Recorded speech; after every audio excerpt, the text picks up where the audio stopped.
I'm Mary, a librarian and book reviewer with a focus on stories written for kids, tweens, and teens. Today I get to share with you this book called The Fabulous Cakes of Zinnia Jakes, The Super Spy, written by Brenda Gurr.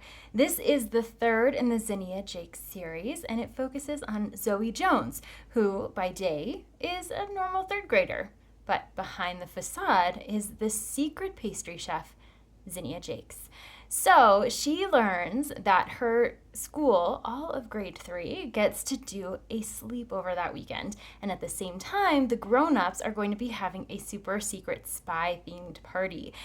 And they've asked Zinnia Jakes to make the cake. So how will Zoe make the cake and get it to the party while she's also at the sleepover and they've set up a trap to try and find her? You'll have to read to find out. This third in the Zinnia Jakes series introduces readers to Zoe and Zinnia as the same person, but her two identities in this book.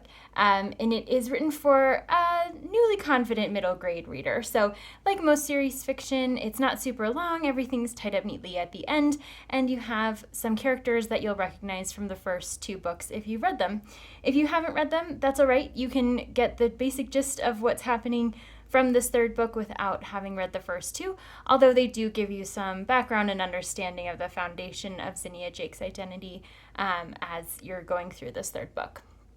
In it, there are not any pictures, but the font is fairly large, and there's a good amount of white space, and the chapters are fairly short. So it does move quickly, so even if readers are looking for those pictures, they won't necessarily miss them as they're reading this book. There's enough white space for that visual respite as you're going through the story.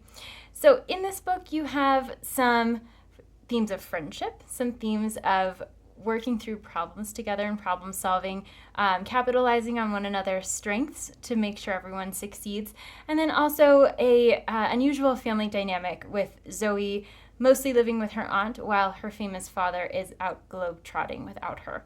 So you've got a lot of elements here in this story, very lighthearted and fun, and definitely designed for that third grade reader. There are some instances of more British English in this particular book, but it's pretty easy to get around if you are American or otherwise.